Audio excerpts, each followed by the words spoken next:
ABN ఆంధ్రజ్యోతికి స్వాగతం. నవ్వు 400 రకాల గ్రేట్ అన్నారు నటకిరీటి రాజేంద్ర ప్రసాద్. ఒక్క మాటలో చెప్పాలంటే ఆయన ఆల్రౌండర్. మరి ఈ ఆల్రౌండర్ యాక్ట్ చేసిన షష్టిపూర్తి సినిమా ఆడియన్స్ ముందుకు వచ్చింది. మరి ఆ సినిమాలో తన పాత్ర గురించి అలాగే తన కెరీర్ గురించి ఈ ఆల్రౌండర్ ఏం చెప్తారనేది ఆయన మాటలు విందాం. నమస్తే అన్నయ్య. నా ప్రాణానికి ప్రాణమైన తెలుగు ప్రేక్షక దేవుళ్ళందరికీ నమస్కారం. 48 సంవత్సరాల నుంచి ఇదే ఇండస్ట్రీలో నన్ను భరిస్తూ వచ్చారు పాపం. బట్ అయితే నాకున్న పెద్ద అదృష్టం వెరైటీ ఈ క్యారెక్టర్స్ రావడం, ఇప్పటికీ కూడా నా మీద క్యారెక్టర్లు రాయడం. నువ్వు షష్టిపూర్తిని కనుక చూస్తే ఎంతమంది యాక్టర్లకి అదృష్టం ఉందో నాకు తెలియదు, కానీ వయసుకి తగినట్టుగా క్యారెక్టర్లు రావడం అదృష్టం. అంతేకాదు, ఇప్పుడు చూడు, షష్టిపూర్తికి వచ్చాను నేను చివరికి. లేడీస్ టైలర్లు అల్లర్లు దగ్గర స్టార్ట్ అయ్యి చివరికి ఆ నలుగురులు చేసి చివరికి షష్టిపూర్తి వాళ్ళ. దీంట్లో నాకు నచ్చిన అంశం ఒకటి ఉంది. ఓకే, అది నేను షేర్ చేసుకోవాలి మీతో. ఇప్పుడు ఏ కన్న బిడ్డలైనా సరే, మగపిల్లలు కానీ ఆడపిల్లలు కానీ, కన్న తల్లిదండ్రుల పెళ్లి చూసే అవకాశం లేదు. అంతే కదా, పెళ్ళి అయితేనే కదా వాళ్ళు పుట్టేది. అంతే కదా. అందుకని ఎప్పుడు వాళ్ళు దగ్గరుండి చూసేది చేసేది షష్టిపూర్తి. మనం మరి ముఖ్యంగా మన సాంప్రదాయాల్లో, మన సంస్కృతిలో, మన పద్ధతుల్లో మనకి షష్టిపూర్తి అనేది ఒక బ్లెస్సింగ్స్. అంటే ఒక చక్కటి భార్యాభర్తల మధ్యన ఒక చక్కటి అండర్స్టాండింగ్ వచ్చేటప్పటికి ఒక షష్టిపూర్తి వస్తుంది. అది చేయటం ఆ పిల్లలకి ఎంత గొప్ప విషయం. అందులో ఇప్పుడున్న జనరేషన్కి మరి ఈ పద్ధతులు ఇవన్నీ కూడా కొంచెం నేర్పుకోవాలి మనం అనుకుంటే కనుక, మీకు ఎప్పుడూ నేను చేసిన సినిమాలు నీకు బాగానే గుర్తు. మనం ఆల్మోస్ట్ మన ఇద్దరం బ్రదర్స్ లాగా ఒక 20-30 ఏళ్ళ నుంచి మనం కలిసే ఉన్నాం కదా. సో కలిసి వర్క్ చేస్తున్నాం కదా మనం. నీకంటే ఎదురుగా ఎన్ని సెంటిమెంట్స్ని, ఎన్ని పద్ధతుల్ని మనం సినిమా ద్వారా చెప్పాం. ఎంటర్టైన్మెంట్ కలిపి చెప్పాం, అది వేరే విషయం. అందువల్లే నన్ను తిరిగి చూడటానికి, అదే సినిమాలు మళ్ళీ చూడటానికి అవకాశం ఉండేది. అట్లాగే ఇందులో కూడా మన వాల్యూస్, మరి ముఖ్యంగా ఇప్పుడున్న జనరేషన్కి, ఇప్పుడు మారిపోతున్న ఈ జనరేషన్లో కన్న తల్లిదండ్రులకి పిల్లలకి ఉన్న అటాచ్మెంటు, ఈ మధ్యన వచ్చేసిన ఈ సెల్ ఫోన్లు, గ్యాడ్జెట్లు, ఈ కంప్యూటర్ గేమ్, వీటన్నిటి మధ్యలో ఈ అటాచ్మెంట్స్కి దూరం అవుతున్నాం మనం కొంచెం. సో ఈ కథ ద్వారా మంచి ఎంటర్టైన్మెంట్తో కన్న తల్లిదండ్రులు ఎంత మనకి ఇంపార్టెంటు, వాళ్ళని మనం ఎలా చూసుకోవాలి అనే పాయింట్ మీద మంచి కథ. అంటే ఒకటి ఆ నలుగురు సినిమా టైంలో, ఆ నలుగురికి ముందు, ఆ నలుగురు తర్వాత, ఇప్పటి వరకు నేను చేసింది ఒక ఎత్తుకి మీరు ఒక ఎత్తు అని చెప్పారు. అవును. ఆ తర్వాత మళ్ళీ మీ శ్రేయోభిలాషి సేమ్ అదే. అవును. ఇప్పుడు షష్టిపూర్తి కూడా దానికి అన్వయించుకోవాల్సిన పద్ధతి ఎందుకు అని అంటే కనుక, ఇప్పుడు అంటే ఒకటి నువ్వు అడుగుతుంది ఎలా ఉంది అని అంటే కనుక, కామెడీ సినిమాలు, యాక్షన్ సినిమాలు ఇలా మోసపోస్తే అది వేరే విషయం. కానీ మనకి ఒక ప్యారలల్ సినిమా అంటే ఒక జీవితానికి దగ్గరగా, మన జీవితాల గురించి మనం డిస్కస్ చేసుకోవటం మొదలు పెడితే కొన్ని సినిమాలే ఉంటాయి కదా మనకు. ఆనాడు రామారావు నాగేశ్వరరావు సినిమాల్లో, కృష్ణ అన్నయ్య సినిమాల్లో, సోమబాబు అన్నయ్య సినిమా, వీటిల్లో కొన్ని సినిమాలే ఇవాళ మిగిలిపోయినాయి మనకి. ఆ కోవకు చెందిందని నేను చెప్పగలను. ఎందుకు అని అంటే, కుటుంబ వ్యవస్థలో ఒక కుటుంబ వ్యవస్థ అనేది మనకు ముఖ్యం. నువ్వు కాదనలేవు కదా. మన తల్లిదండ్రుల దగ్గర నుంచి మన తాతల దగ్గర నుంచి, మన దగ్గర నుంచి మన పిల్లల వరకు కూడా కుటుంబ వ్యవస్థ అనేది మనకి చాలా ఇంపార్టెంట్. వాడు అమెరికాలో ఉండని, ఆస్ట్రేలియాలో ఉండని, ప్రపంచంలో ఏ మూలన్నా ఉండని, మనకు కుటుంబ వ్యవస్థ అనేది చాలా ఇంపార్టెంట్. మరి కుటుంబ వ్యవస్థ అని ఒకసారి వచ్చేటప్పటికి మనం ఆ ప్రాసెస్లో కుటుంబంలో ఏమండి షష్టిపూర్తి మా నాన్న అమ్మ నాన్న నువ్వు రేపు నీకు షష్టిపూర్తి జరగదా? రేపు నువ్వు కూడా షష్టిపూర్తి చేసుకోవాలి కదా. సో ఇది ప్రాసెస్, జీవితంలో ఇది చక్రం. ఈ జీవిత చక్రంలో మనం తిరిగేవాళ్ళం. మళ్ళీ మనకు అక్కడికి వచ్చేటప్పటికి మళ్ళీ ఈ పిల్లలే మళ్ళీ తల్లిదండ్రులు అవుతారుగా. అంతేగా. సో ఇది మన ప్రాసెస్ గురించి డిస్కస్ చేయటమే ఒక చక్కటి అందమైన విషయం. నువ్వు అడిగినట్టుగా ఈ సినిమాల్లో ఆ కోవకి అంటే 100% ఆ కోవకి చెందుతాయి. మనం పిల్లలకి ఏమైతే నేర్పాలని అనుకుంటున్నామో, మనం ఏదైతే మంచి అనుకుంటున్నామో, మనకి జీవితంలో రామాయణ భారతాలు వేదాలు ఇవన్నీ మన జీవితంలో ఎందుకు తెలుసుకోవాలనుకుంటున్నాము, ఒక భగవద్గీత మనం ఎందుకు తెలుసుకోవాలనుకుంటున్నాము అని అంటే కనుక ఇలాంటి మంచి విషయాలు తెలుసుకోవటానికి. మంచి విషయాన్ని నాకు తెలిసి సినిమా ద్వారా చెప్పగలటం ఒక నాలాంటి ఆర్టిస్ట్కి అదృష్టం అయితే కనుక నువ్వు చెప్పినట్టు ఆ కోవకు చెందితే డెఫినెట్గా ఇది మంచి సినిమాలోకి వస్తుంది. ఇప్పుడు ఈ సినిమాతో మళ్ళీ 38 ఇయర్స్ తర్వాత అర్చన గారితో కలిసి యాక్ట్ చేయడం, ఇళయరాజా గారి మ్యూజిక్, కీరవాణి గారు పాట రాయటం, ఇన్ని స్పెషాలిటీస్ ఉన్నాయి. భలే కుదిరినాయి అవి, అనుకోకుండా ఒకటొకటి అనుకోవటం కుదిరేయటం భలే బాగా కుదిరింది. 48 సంవత్సరాలు 38 ఒక 10 ఏళ్ళు నొక్కావు నువ్వు, నేను వయసు నొక్కినట్టు కాదు. 48 77 నేను వచ్చింది సినిమాకి. నేను అనేది 38 ఎందుకన్నానంటే లేడీస్ టైలర్ తర్వాత అట్లా అంటావా? రైట్, ఓకే, నీ లెక్క పెట్టుకుందాం. ఏమండి మనకి నువ్వు చెప్పిన పేర్లన్నీ ఇప్పుడు వాళ్ళు ఎంత కసిగా ఉన్నారు అని అంటే, ఇళయరాజా గారి దగ్గరికి వెళ్ళంటే ఎవడు వాడా ఆ టైలరేనా అని అడిగాడంట ఆయన. లేడీస్ టైలర్ కదా ఇళయరాజా. మనం ప్రేమించి పెళ్ళాడు, అంతకు ముందున్నా గోపెమ్మ చేతిలో గోరుముద్ద ఇవన్నీ ఉన్నా లేడీస్ టైలర్తో మన సూపర్ హిట్ని చూసిన వాళ్ళం కదా.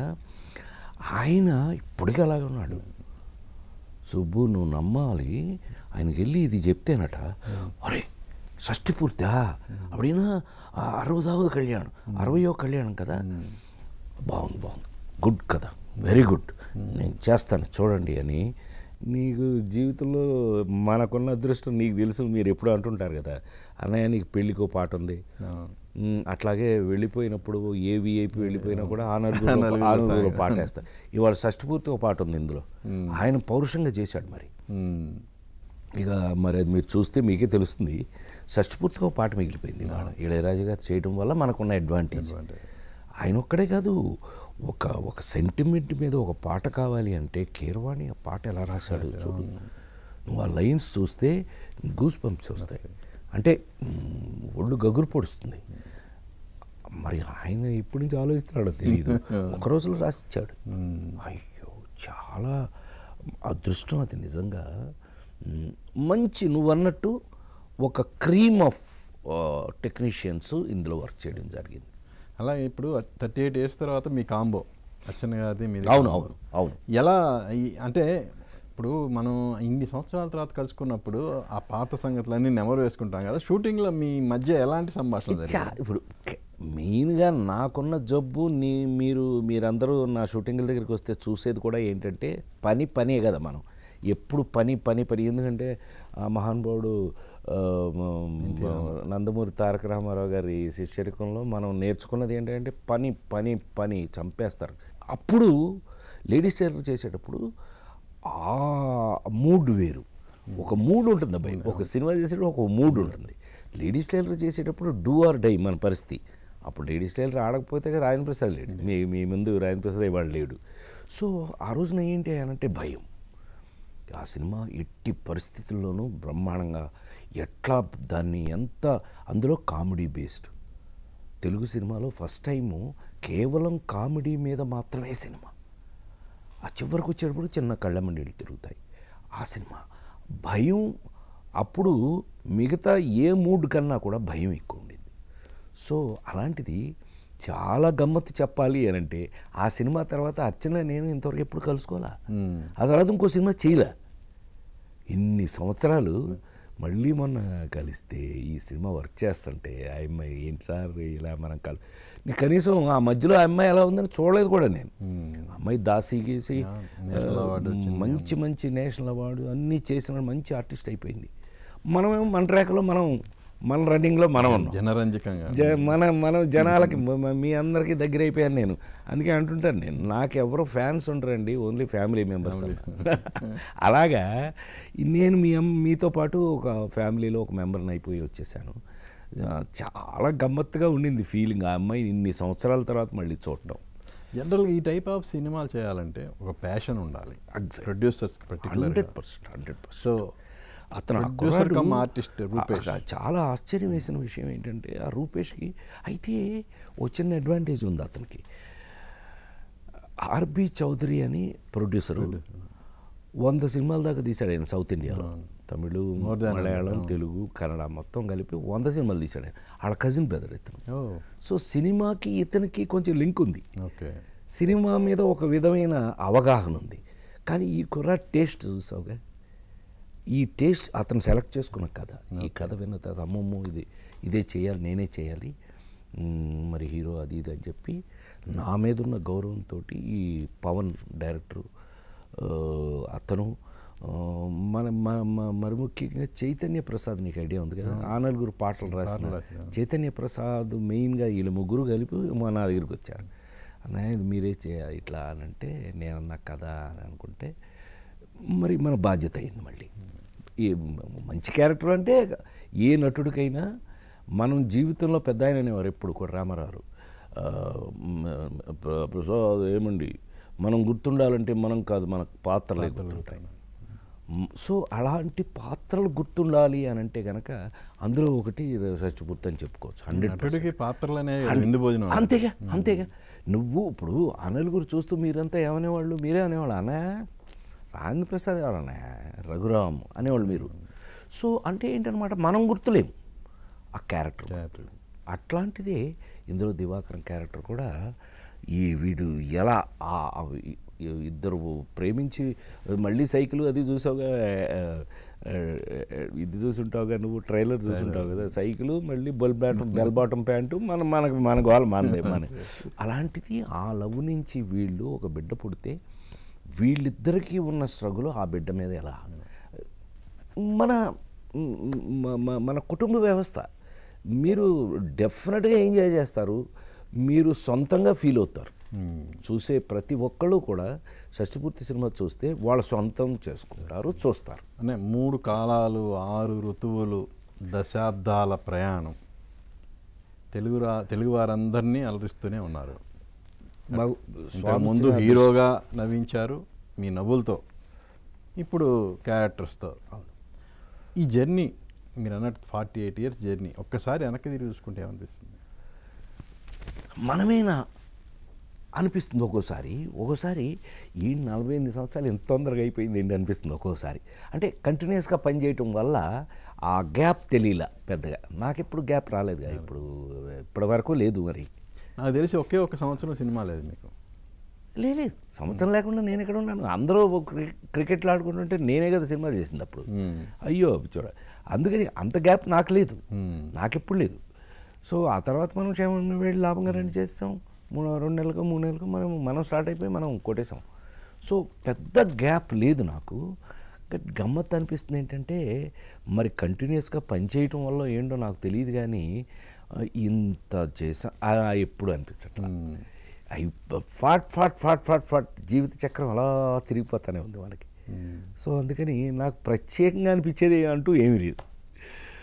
ఇప్పుడు ఈరోజు పర్టికులర్గా పెద్ద ఆయన జయంతి.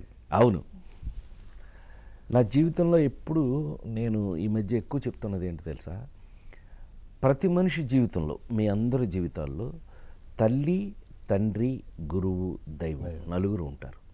కానీ నాకేంటి తెలుసా, నన్ను కన్న తల్లిదండ్రులను వదిలేస్తే గురువు, దైవం 2 విశ్వవిఖ్యాత నట సార్వభౌమ నందమూరి తారక రామారావు గారే. ఆయనే మీకు స్ఫూర్తి. ఆయనతో కలిసి శ్రీనాథ కవి సార్వభౌమంలో. అవును. సో ఆ ఎక్స్పీరియన్స్ అది నా బలవంతంతోనే. ఏంటో తెలుసా, ఇంకా నాకు అర్థమైపోయింది, ఇంకా ఈయన రాజకీయాల్లోకి వచ్చారు, ఇంక ఈయన సినిమా చేయరు, ఇంకా మనం ఎప్పుడు చేయాలి ఆయనతోటి? మనం నన్ను తీసుకొచ్చారు ఫిల్మ్ ఇన్స్టిట్యూట్లో పడేశారు, నేను ఏదో గోల్డ్ మెడల్ కష్టపడి సంపాదించుకున్నాను, నేను నాకంటూ నా ట్రెండ్ నేను సృష్టించుకున్నాను, అది ఆయనే మెచ్చుకునేవారు. ఏమందరినీ మీరు బాగా నవ్విస్తారట, ఏది మమ్మల్ని నవ్వించండి అనేవారు ఆయన. ఆయన చాలా సంతోషపడేవారు, అంత బాగానే ఉంది. బట్ ఆయనతో చేయటం ఎలాగా బీపీ వచ్చింది నాకు. ఎలారా బాబు అనుకుని అదృష్టవశాత్తు బాపు రమణలో ఆ సినిమాకి దర్శక రచయితలు అవడం వల్ల పట్టుకుని వాళ్ళిద్దరిని గట్టిగా పట్టుకుంటే, ఏమంటే మీ పెద్ద అయినా కదా మీరు అడగండి సార్, అసలు ఏదో ఈ మ్యాటర్ ఏంటో చెప్పండి, మీకెందుకు మేము చేస్తాం కదా మ్యాటర్, ముందు ఆయనకి చెప్పాను ఒక మాట, మేము చూసుకుంటాం అన్నారు. నేను ఒక తెల్లవారుజామున నాకు ఇప్పుడు పెద్ద ఆయన్ని కలవాలి అంటే నాకు తెల్లవారుజామున 3ంటికి. సో ఆయన ప్రసాద్ రండి, ఎలా ఉన్నారు, ఏంటి సంగతులు, అది ఇది అనంటే, నేను మీతో యాక్ట్ చేస్తున్నానన్న. మీరు నాతో యాక్ట్ చేస్తున్నారు, చాలా సంతోషం, ఎప్పుడు ఎక్కడ ఎలాగా అన్నారు. నేను మన బాపు గారు రమణ గారితో మాట్లాడానండి, నాకు మళ్ళీ జీవితకాలంలో నాకు అవకాశం మళ్ళీ ఎప్పుడు దొరుకుతుంది ఏంటో నాకు తెలియదు, తమరేమో రాజకీయంలోకి వచ్చేసారు, నా బుట్టి వాళ్ళ కోరిక తీర్చేయారు. చెప్ప మరి బాపు గారిని అడగపోయారు అన్న. అడిగానండి, ఇట్లా ఒక సరిహద్దు రాజు మీకు ఈ శ్రీనాథుడికి ఫేవరెట్. వెరీ గుడ్, బాగుంది, వెరీ గుడ్, చాలా సంతోషం, మరి అందులో ఇంకోటి కూడా ఉంది అన్నాడు ఆయన. ఆయన ఎంత ఫాలో అవుతారు కదా సబ్జెక్ట్ పర్ఫెక్ట్. నలదమయంతి ఉంది అబ్బాయి, ఆ రాజు చేత నలదమయంతి రాయిస్తాడు. సో అతని ఇమాజినేషన్లో నలదమయంతి అంటే ఆయన సరదాగా అలాగే మాట్లాడు, చాలా సంతోషం, అట్లాగే తప్పకుండా వారికి చెప్పండి, మరి మీ డేట్స్ అవి చూసుకోండి, మీరు మీకు ఇబ్బంది లేకుండా చూసుకోండి అదిను, కానీ మరి మీకు బాధ్యత ఉందే అని. ఏంటండి మరి నాకు ఉత్సగా ఆయన చూస్తేనే కొంచెం పడిపోయింది. అయ్యా చెప్పండి అన్న, చెప్పండి. మరి దమయంతి మీరే తెచ్చుకోవాలి. ఎవరో దమయంతి అంటే అదృష్టవశాత్తు అప్పుడే మనం మిస్టర్ పెళ్ళాం చేసాం మన బాపు గారు వాళ్ళతోటి. ఆమెని మనం ఇంట్రొడ్యూస్ నేను తీసుకెళ్ళి మనం ఇవి నాకు చెప్పాడు, నేను ఆమెని బాపు గారు వాళ్ళకి ఇంట్రొడ్యూస్ చేశాను, వాళ్ళు పెట్టుకున్నారు. ఆ అమ్మాయినే మా వాళ్ళతో ఇట్లా రాజప్రసాద్ గారు పెద్ద ఆయన సినిమాలో అని అంటే, అమ్మో అంతకంటేనండి, ఏం చెబితే అది చేస్తామని పాప మా అమ్మాయి కూడా విత్ ది గ్రేటెస్ట్ రెస్పెక్ట్ వచ్చి చేసింది. దానికి ఆయన కూడా చాలా సంతోషం, అది ఇదని చాలా సంతోషపడ్డారు. ఆయనతో అది చేయటం జరిగింది. ఒక చిన్న ఎక్స్పీరియన్స్ ఉంది, అది చెప్పనా? సెట్లోకి వెళ్ళగానే ఫస్ట్ మీరు ఎవరికి చెప్పకూడదు, కింద కాళ్ళు వణుకుతున్నాయి నాకు, ఎవడ కనపడకూడదు. మనకు తెలుసు కదా ఆయన ముందు నుంచుని డైలాగు చెప్పాలి. నెక్స్ట్ బాపు గారేమో ఆయన మేలకుండా ఉండకుండా ఆయన్నేమో ఏమండి ముందు కొంచెం చిన్న ఏమీ లేని మధ్య తర్వాత పెట్టండి అని అంటే, వాళ్ళకి తెలుసుగా నా సంగతి.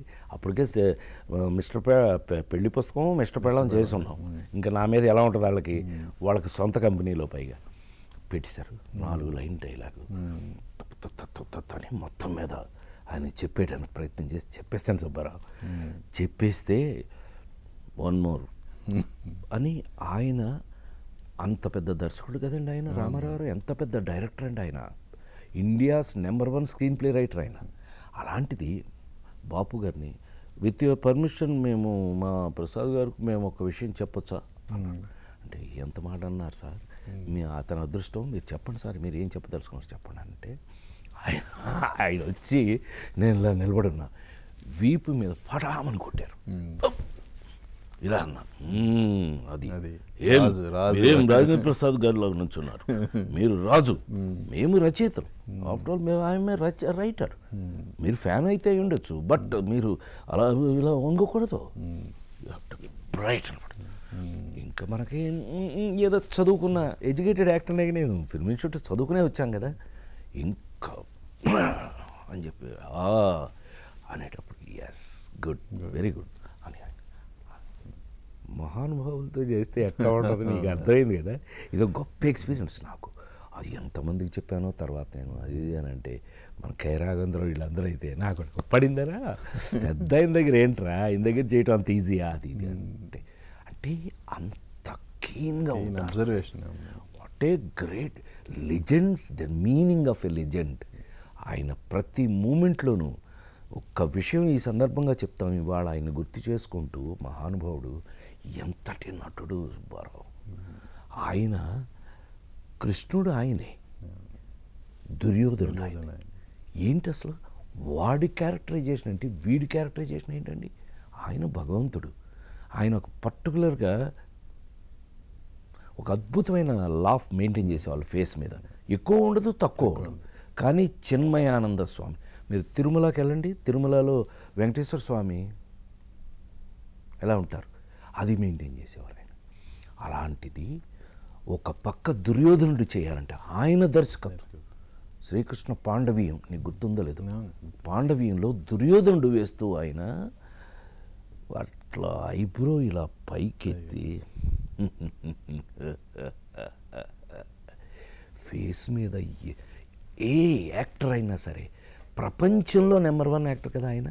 అసలు ఆ క్యారెక్టర్కి ఈ క్యారెక్టర్కి ఎంత వ్యత్యాసం, ఎన్ని రకాల క్యారెక్టర్. అదే రావణాసుడు అయితే అలాగే. అక్కినేని నాగేశ్వరరావు మహానుభావుడు, మరి వాళ్ళిద్దరూ సమకాలికులైనా ఈయన ఎంత బాగా చెప్పేవారు ఆయన గురించి. రే ప్రసాద్, నీకు మీ పెద్ద ఆయన చూసిన ఎప్పుడు భయపడ్డాను తెలుసా అన్నాడు నాగేశ్వరరావు. ఎప్పుడు భయపడ్డారండి అన్న. ఆయన బాగా చక్కటి కౌరులు చెప్పేవారు ఆయన. అనంటే ఆ కృష్ణుడు అవన్నీ వేసే వరకు బాగానే ఉండిద్దిరా, ఆ దుర్యోధనుడును రావణాసుడు వేసాడు రా, భయం వేసింది. యాక్టర్గా ఆయనకు అక్కడ ఇష్టం, నాగేశ్వరరావుకి రామారావు అంటే అక్కడ ఇష్టం. రావణాసురుడు, దుర్యోధనుడు, ఎంత వ్యత్యాసం ఉంటుంది మన క్యారెక్టరైజేషన్లో. మహానుభావుడు he created on his face. ఆయన ముఖం మీద ఆయన ఎక్స్ప్రెషన్ ఇవ్వాలి, అట్లా అంటూ ఎక్స్ప్రెషన్లు ఇచ్చేవారు ఆయన. ఎక్స్ప్రెషన్ దగ్గర నుంచి, ఒక డైలాగ్ దగ్గర నుంచి, డిక్షన్ దగ్గర నుంచి, భాష దగ్గర నుంచి, తెలుగు దగ్గర నుంచి ఆయన మహానుభావుడు అండి. ప్రపంచంలో మళ్ళీ మీరు అంతటి నటుడిని మళ్ళీ ఎప్పటికీ ఏ జనరేషన్ చూస్తారో నాకు తెలియదు. ఇప్పటికైతే ఆయన ఎందుకంటే కొంతమందికే ప్రపంచంలో చావు లేని వాళ్ళు కొంతమంది ఉంటారు. అసలు చావే లేని వ్యక్తి ఎవరు ఉన్నారంటే ఆయనే ఎన్టీ రామారావు నా దృష్టిలో. దేవుడేనబ్బాయి నాకు తెలిసి, అంటే నా ఫీలింగ్ అయితే ఉండొచ్చు, బట్ నా ఫీలింగ్ అది. ఎందుకంటే కళ్ళ ముందు మీరు ఎప్పుడు చూసినా ఆయన మీకు కళ్ళ ముందు సాక్షాత్కరిస్తారు. ఒక నటుడిగా మీరు చూస్తూ ఉంటే ఆ సినిమాలు మీరు ఇప్పుడు వేస్తుంటే, ఇప్పుడు ఈ టీవీలో బ్లాక్ అండ్ వైట్ టీవీ వస్తున్నప్పుడు అది చూస్తూ ఉంటే చెక్కటమే. మనం సరదాగా అనుకుంటాం ఆ మాట, ఏడేట్రా బలే చెక్కుతున్నాడు రా అంటాం మనం. చెక్కటమే అవన్నీ. ఎంత డీటెయిల్ వర్క్ చేసి ఉంటారు ఆయన. పైగా ఇప్పుడున్న కాల్ షీట్లో ఇప్పుడున్నంత కాలం అప్పుడు లేదు. దానవీర సోరకన్నా నేనున్నాను పక్కన. సెట్కి వెళ్తే నాకు ఫైల్ ఇచ్చేవాళ్ళు, అంటే సీన్ పట్టుకుని ఉంచేవాళ్ళు, అసిస్టెంట్ డైరెక్టరే మనం చచ్చినట్టు. మనం హీరోలు అన్నీ తీసి పక్కనే వెళ్ళాం. నేను చూశాను కదా, ఎన్ని రోజులు తీశారు అబ్బాయి? 30 రోజులు కూడా లేదు, 28 డేస్ కరెక్ట్. మీకు తెలుసుగా, మనందరం చూసినప్పుడుదేగా 28 రోజుల్లో దానవీర సోరకర్ణ 3 క్యారెక్టర్లు ఆయన చేస్తూ, దర్శకత్వం వహిస్తూ, నిర్మాత. ఏమి కాదు ఆయనకి, ఆయన వల్లే అవుతుంది, ఇంకొకటి వల్ల కాదు. ఇప్పుడు ఆయనతో యాక్ట్ చేశారు, ఆయన వారసుడు బాలకృష్ణ గారితో యాక్ట్ చేశారు, ఆయన మనవడు ఎన్టీఆర్తో యాక్ట్ చేశారు. అవును, నాన్నకు ప్రేమతో 3 జనరేషన్స్ అయిపోయాయి. ఇప్పుడు 4th జనరేషన్ వస్తుంది కమింగ్. అందులో కూడా యాక్ట్ చేస్తే ఒక ఫ్యామిలీకి సంబంధించి 4 తరాల ఆర్టిస్టులతో యాక్ట్ చేసిన నిజమే. ఈ విషయం బాలాతో చెప్పాలి, బాలకృష్ణ గారితో చెప్పాలి ఈ విషయం. అదే మా ప్రసాద్ ఏం చెప్తున్నాడు వేరే అంటాడు. నిజంగా నువ్వు బాగా గుర్తు చేసావు. ట్రై చేద్దాం, చూద్దాం. స్వామిగా అంతా భగవంతుడే కదా, ఆ అవకాశం వస్తుందని నీ ఆశ నెరవేరాలనే కోరుకుందాం. ఇప్పుడు అటు 4 తరాల ఆర్టిస్టులతో యాక్ట్ చేశారు కదా మీరు, ఒక్కొక్కళ్ళది ఒక్కో ఎక్స్పీరియన్స్. అవును. సో ఈ తరాల మధ్య అంతరాలు మీరు ఎలా అడ్జస్ట్ అవటమే, ఎంత తేడా ఉంటుందో మనం ఇందాకే అనుకున్నాం. మనం ఇప్పుడు రామారావు నాగేశ్వరరావు బ్యాచ్కి కృష్ణన్నయ్య సోమబాబు వాళ్ళ బ్యాచ్కి బోడంత తేడా ఉంది. అప్పుడే కృష్ణన్నయ్య కమాన్ అంటుండేవాడు, ఆయన పరిగెట్టడమే. కృష్ణన్నయ్యకి టప్ టప్ టప్ టప్ చేసేయాలి ఏ వర్క్ అయినా. ఆ బ్యాచ్కి ఈ బ్యాచ్కి ఎంత తేడా ఉంది. ఇది ఆ డీటెయిల్ వర్కింగ్. అక్కడి నుంచి వచ్చేటప్పటికి ఏమైంది, చిరంజీవి నేను నాకు మీ అందరి ముందు సంవత్సరానికి హీరోగా 12 రిలీజులు చేశాంగా మనం. చేశారు. నేనెంత పరిగెట్టుంటాను, వాళ్ళతో వర్క్ చేసిన ఎక్స్పీరియన్స్లో నేను పరిగెట్టడం జరిగింది హీరోగా. ఆ తర్వాత కాలం మారుతూ వచ్చింది. మహేష్, జూనియర్ ఎన్టీఆర్, బన్నీ, ప్రభాస్, వీళ్ళతో వర్క్ చేస్తుండగా కొంచెం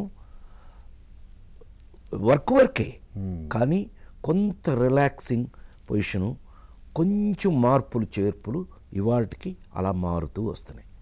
ఇవాళ కంగారు హడావుడి ఎవరి పట్ల, మంచి వర్క్ బేస్డ్గానే చేస్తున్నారు. నా అదృష్టం ఏంటంటే నువ్వు అడిగినట్టుగా కళ్ళ ముందు ఈ మార్పులన్నీ చూస్తూ వచ్చా. ఇంతకాలం వర్క్ చేయటంలో మనకు అదొకటి పెద్ద అడ్వాంటేజ్. ఒక్కొక్క బ్యాచ్ ఒక్కొక్కలాగా కదా.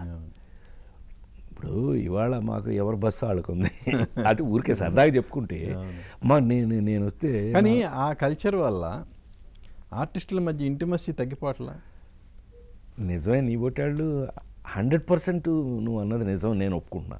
ఎందుకని ఇప్పుడు లేడీస్ టైలర్ సినిమా మనం చేసినప్పుడు నీకు బాగా గుర్తుంటే, అప్పుడు మీరంతా కుర్రాళ్ళు బాగా యంగ్, మీరు ఒక చెట్టు కింద అందరం, గుర్తుందిగా నీకు? ఇప్పుడు ఒక చెట్టు కింద కూర్చున్నప్పుడు కష్ట సుఖాలు కానీ, భోజనం అందరూ కలిపి తినేవాళ్ళం. భోజనం అనే కాదు, కష్ట సుఖాలు పంచుకోవడం కానీ, ఎగ్జాక్ట్ ఒక చాట ఉంటే మరి మాట్లాడుకుంటాం కానీ నీ కబుర్లు నేను, నా కబుర్లు నువ్వు చెప్పుకోవాలి. ఇప్పుడున్న దాంట్లో ఒక సెట్లో ఒక 40-30 క్యారవాన్లు ఉంటున్నాయి. అసలు ఎలా?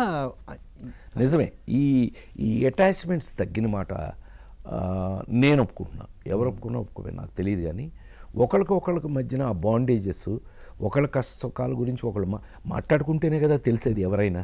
ఇప్పుడు మీకేంటి బాధని మీరు చెప్తేనే కదా నాకు తెలిసేది, నేనేం బాధపడుతున్నాను నేను చెప్తేనే కదా మీకు తెలిసేది.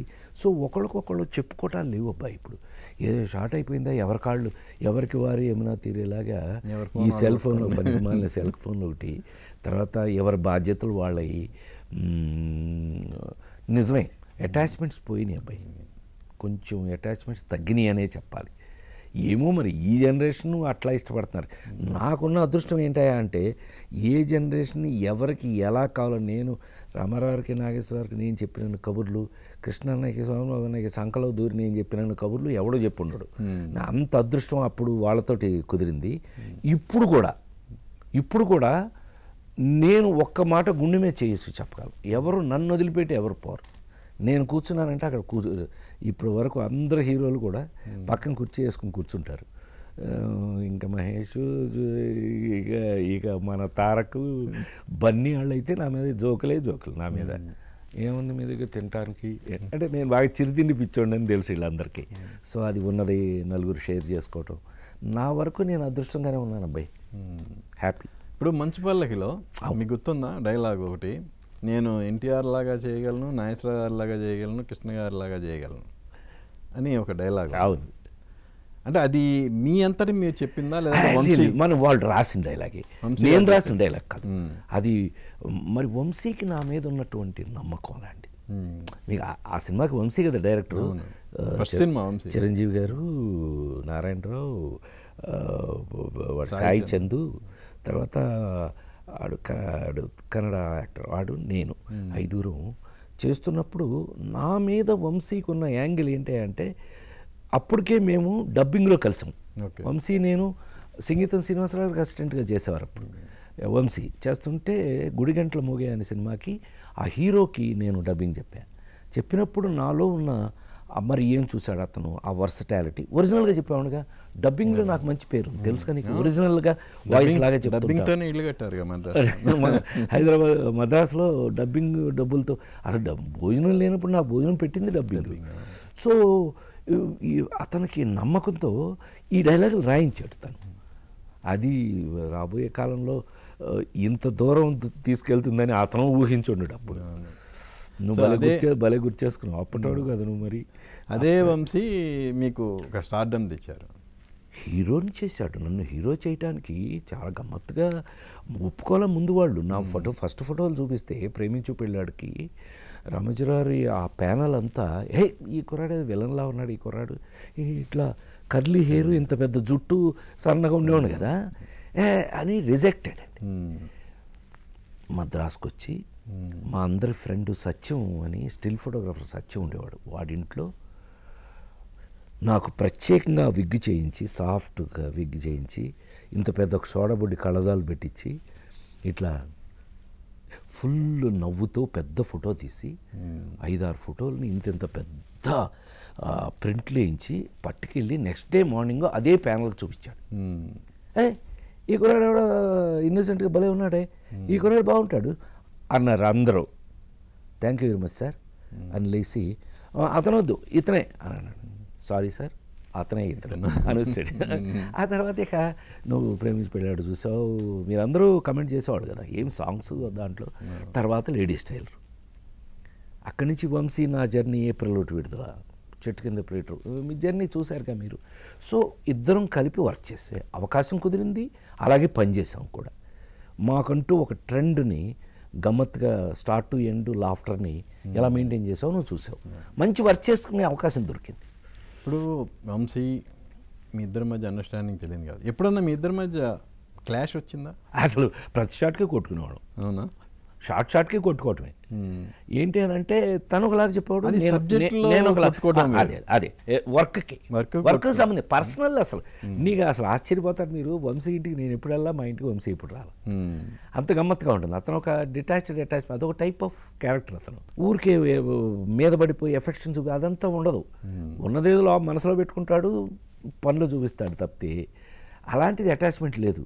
ఇదిగో చాలా ఆశ్చర్యంగా మొన్న ఈ మధ్య నుంచి ఇప్పుడు మళ్ళీ ఇంతకాలానికి భలే గుర్తు చేసావు, మొన్నే ఫోన్ చేశాడు. చేసే ప్రసాద్ మీకోసం మీరు ఇంతవరకు ఎప్పుడు చేయనటువంటి క్యారెక్టర్ రాశాను నేను, త్వరలో మనం కలుద్దాం అది ఇదని చెప్పాడు. అదృష్టవశాత్తు మీ అందరి ముందుకి మళ్ళీ మా కాంబినేషను మా సుబ్బారావు ఆశించినట్టుగా, తమ్ముడు ఆశించినట్టుగా మీ దగ్గరికి మళ్ళీ వస్తాం తప్పకుండా. ఇప్పుడు మీ కెరియర్లో మీకు ఎంతోమంది డైరెక్టర్లు ఎన్నో హిట్లు ఇచ్చారు కదా, వాళ్ళతో ఎప్పుడన్నా పేచి వచ్చి మిమ్మల్ని కాదని వేరే వాళ్ళని హీరోగా పెట్టుకున్నప్పుడు మీకు ఎలా అనిపించింది? జీవితంలో రేలంగి నరసింహరావు గారు నేను 35 సినిమాలు చేశారు. అవును, అట్లా ఒక్కొక్కడం. వంశీ నేను 10-15 సినిమాలు, జంజాల్ గారు నేను 20, ఈవీవి నేను 15 సినిమాలు, ఇట్లా అందరితోనూ నాకు ఒక కాంబినేషన్ కుదిరింది అంటే మనం చేసుకుంటూ వెళ్ళిపోయాం. అలాంటిది చిన్న అభిప్రాయం భేదం వచ్చినట్టుగా అనిపించలేదనేది ఒకే ఒక్క మన ఎస్వి కృష్ణారెడ్డి గారితో కొబ్బరిబండం, రాజేంద్రుడు గజేంద్రుడు తన డైరెక్టర్ చేసింది నేనే, మాయలోడు. ఆ తర్వాత కొంచెం మాయలోడు చిన్న ఎక్కడో ఏమీ అది పెద్ద, అందుకేగా మళ్ళీ చేస్తున్నాం. ఇప్పుడు బ్రహ్మాండంగా చేస్తాం, మళ్ళీ కలిసిపోయాం, అది వేరే విషయం. నాతో పెద్దగా ఎవరికి పగ పెట్టేసుకునే అంత ఏమి ఉండదు. ఎందుకంటే బేసిక్గా నేను ఎవరిని ఇల్ ట్రీట్ చేయను, మనిషిని మనిషిలా ట్రీట్ చేస్తాం. మనం ఏదైనా అభిప్రాయ భేదం వచ్చిందనుకో చెప్పాం, కొంతకాలం దూరంగా ఉన్నాం తప్పితే దాన్ని పగగా పెట్టుకోవడం అనేది మనకి ఎప్పుడు లేదు. ఎవరు తోటి మనిషి మీద ఏం పగ ఉంటుంది, ఉండకూడదు అనేది నా ఉద్దేశం. అందులో బేసిక్గా నాకేంటంటే ఎంతమంది ఉన్నా అంతమందిని నవ్వించడమే అలవాటు తప్పితే కోపంగా పగగా ఉండటం నాకు ఇప్పుడు అలవాట్లేదు. సో అందుకని మనకి ఇండస్ట్రీలో విరోధి అని చెప్పుకునే దానికి పాపం ఎవరో మిగల. ఇప్పుడు కమెడియన్స్ హీరోలుగా చేశారు. అవును, కానీ మీ రేంజ్లో ఇంత లాంగ్ కెరియర్ అనేది లేదు ఎవరికి, ఎందుకు? ఇక్కడే కదా భయ్, నువ్వు అది అబ్జర్వ్ చేసావో లేదో తెలియదు, రేపు ఎప్పుడో గిన్నెస్ బుక్ వస్తుంది. నేను చేసినన్ని కామెడీ బేస్డ్ హీరో ప్రపంచంలో ఎవరు చేయలేదు. అన్ని ఎక్కువ సినిమాలు చేశాను నేను. మరి ఎందుకని అంటావు, అందరూ చేశారు. తర్వాత ఒక స్టేజ్లో అయితే నేను చాలా బాధపడ్డాను, ఎందుకంటే నాతో పాటు చేసిన మల్లికార్జునరావు, ఏవిఎస్, ధర్మవరపు సుబ్రహ్మణ్యం, ఎంఎస్ నారాయణ గబగబ చచ్చిపోయారు. నేను ఎంత బాధపడ్డానో తెలియదు, ఎవరికి చెప్పుకోలేము, అది బయట నేను అనటానికి లేదు. చాలా బాధపడ్డాను నేను, ఎందుకంటే నాతో పైగా అందరూ మిగతా భాషల వాళ్ళకి, ముఖ్యంగా తమిళ కమెడియన్స్ వాళ్ళకి చెప్తుంటారు నేను ఎప్పుడు, నాతో చేసిన కమెడియన్స్ అందరూ తెలుగులో వెల్ ఎడ్యుకేటెడ్ అని, అందరూ ప్రొఫెసర్లు పైగా మనకు తెలుగులో తెలుసుగా MS Narayana professor, Brahmanandam professor, అందరూ చాలా వెల్ ఎడ్యుకేటెడ్. ఏవిఎస్ మన ఆంధ్రజ్యోతి వర్క్ చేసేవాడు. ఇట్లా ఉండేది. గమ్మత్తు ఏంటి అనంటే మరి హీరో అనేటప్పటికీ కొన్ని నామ్స్, నేను చెప్పేదేమన్నా మీకు తెలియదేముంది, మీరు చూసినాయే కదా. సో నేను హీరోగా చేసినప్పుడు నాకున్న అదృష్టం ఏంటంటే అబ్బాయి, అంటే నాకున్న అవగాహన చెప్తున్నాను సుమా, వాళ్ళు చేశారా చేయలేదో నాకు తెలియదు. నేను చేసిన హీరో క్యారెక్టర్లు అన్నీ కూడా సమాజంలో నీకు ఎక్కడో ఓ మామయ్యో బాబాయో అన్నయ్యో తమ్ముడు ఎవరో ఒకరు తగులుతారు. సమాజంలో నీ చుట్టూ ఉన్న అప్పులప్పారండి, వాడు నీ పక్కన ఎక్కడో తగిలి ఉంటాడు. నీకు పేకాట పాపారో నీకు ఎవడో తగిలే ఉంటాడు. ఆ లేడీస్ టైలరు వాడు సుందరంగాడు, వాడికి ఉన్న జాతకాలు పిచ్చి ప్రపంచంలో ఎవడికి ఉండదు, నీకు ఎవడో వాడు తగిలే ఉంటాడు. సో ఏపిలోటు విడుదల వాడు జీవితంలో నిజమే మాట్లాడు, వాడు చచ్చినట్టు నెల రోజులు నిజం మాట్లాడాల్సి వస్తుంది. ఇవన్నీ నాకు అదృష్టం. నా రాసిన రచయితలకి నమస్కారం, దర్శకులకి నమస్కారం, నిర్మాతలకు నమస్కారం, అందరికీ పెట్టాలి. ఎందుకు అనంటే నా మీద వాళ్ళు ప్రయత్నించిన క్యారెక్టర్స్ అన్నీ కూడా నిజ జీవితంలో మనకు ఎక్కడవుతారు తగిలేవి. దాంతో ఏమైపోయింది నీకు, మనం ఎప్పుడు డిస్కస్ చేయాలి ఈ పాయింట్. అందుకని లైవ్ అయిపోయినాయి అది. అమ్మని నిజమేరా, ఈడు దివాకరం గాడు అరే మా ఇంటి దగ్గర వాడు ఉండేవాడు రాడు అని చెప్పడం. అంటే కంపారిజన్ జీవితంలోంచి తీసుకున్నటువంటి క్యారెక్టర్లు. తద్వారా ఏమైంది, అవి జీవితానికి చాలా కాలం నిలబడిపోయినాయి మనకి. ఇవాళ నీకు 48 ఏళ్ళైంది అబ్బాయి, మనం వచ్చి నీకు అమెరికాకి వెళ్తే, ఆస్ట్రేలియాకి వెళ్తే, పక్క రాష్ట్రంలోకి వెళ్తే, ఎక్కడ మన ఇల్లు దాటి ఉంటున్నారో అందరూ ఇప్పటికీ మన సినిమాలే చూస్తారు రిలాక్స్ అవ్వడానికి. మన ప్రైమ్ మినిస్టర్ పివి నరసింహారావు చెప్పినట్టు, ప్రసాద్ మంచిగా నవ్వుపిస్తాడా అనేవారు ఆయన ఫ్యాన్గా ఉండటం వల్ల మనకు ఆంధ్ర యూనివర్సిటీ డాక్టరేట్ ఇచ్చారు సరే, కానీ ఆయన కూడా ఆ ఎస్టాబ్లిష్మెంట్ ఒక రిలాక్స్ అవ్వాలంటే రాజేంద్ర ప్రసాద్ సినిమా చూడండి అనేది ఇవాళకి అట్లా ఉంది అబ్బాయి. అదృష్టం, మన అదృష్టం, భగవంతుడి దయ. అనే బిరుదు ఇప్పుడు మీరు ప్రస్తావించారు, డాక్టరేట్ గురించి ప్రస్తావించారు కాబట్టి అడుగుతున్నా. మీ సమకాలీకులైన చిరంజీవి గారికి, బాలకృష్ణ గారికి పద్మ అవార్డులు వచ్చినాయి. మీ తర్వాత వచ్చిన వాళ్ళలో కొంతమందికి వచ్చినాయి. కానీ ఇప్పటికీ ఒక టాలెంటెడ్ యాక్టర్ అయిన రాజేంద్ర ప్రసాద్కి గవర్నమెంట్ వైపు నుంచి ఎలాంటి అవార్డులు రాకపోవటానికి కారణం ఏంటి? నేను ఎప్పుడు దీని గురించి మీరు ఆలోచిస్తారని నేను ఆలోచించడం కానీ బాధపడటం కానీ ఎప్పుడూ లేదు. ఎందుకనంటే ఒకవేళ ఇచ్చిన వాళ్ళకన్నా నాకు అర్హత లేదేమో, నేను పనికిరానేమో, పద్మశ్రీ తీసుకోవడానికి నాకు అర్హత లేదేమో ఒకవేళ అని అంటే వీళ్ళు నన్ను చొక్కా పట్టుకుని తంతారు వీళ్ళందరూ. ఎందుకంటే వీళ్ళు పిచ్చి ఫ్యాన్స్ నాకు. జర్నలిజం మీరు అనుకుంటారు నా ఫ్యామిలీ మెంబర్స్లా ఉంటారు వీళ్ళందరూ. నిజమేనమ్మా, కానీ ఎందుకనో తమ్ముడు జరగల. అది మనం వెనకబడిన మాట వాస్తవం. బట్ అది నా పరిధిలో లేనిది. నీకు తెలుసు కదా, నీ ఒక్క విషయం తెలుసు నీకు, పివి నరసింహారావు ప్రైమ్ మినిస్టర్గా ఉండే నేను వెళ్ళి అడిగితే ఏమవుతుంది నీకు తెలుసు కదా, ఎంతసేపు, ఇట్స్ మ్యాటర్ ఆఫ్ 2 minutes కదా. కానీ నేను ఏ రోజున నాకు ఇది కావాలని కానీ, నాకు ఇవ్వండి అని కానీ, మనకి అంటే నేను పుట్టి మా నాన్నగారు school teacher, elementary school teacher అండి. అక్కడి నుంచి పెద్ద ఆయన దగ్గర, ఎన్టీ రామారావు దగ్గర పడ్డాను నేను. ఫిల్మ్ ఇన్స్టిట్యూట్లో జాయిన్ అయిన దగ్గర నుంచి సినిమా ఇండస్ట్రీలో వచ్చే వరకు కూడా వారి అండర్లోనే ఉన్నాను నేను. అంటే పెనం నుంచి దూకి పొయ్యిలో పడ్డట్టయింది.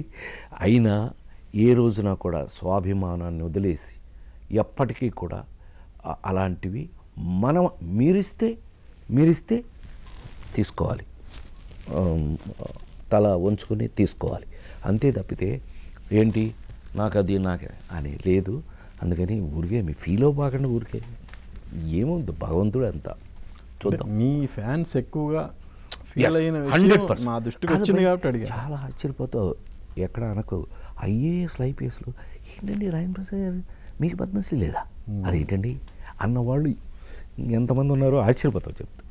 ఐఏఎస్లు ఎవరు సెక్రటరీలుగా పెద్ద చదువులు చదివిన ఐఏఎస్లు ఐపీఎస్లు వాళ్ళు అంటుంటారు, లేదండి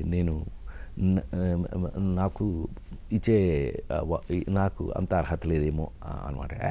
ఏం సార్ అని ఉంటారు అందరూ. ఒక మంచి మాట.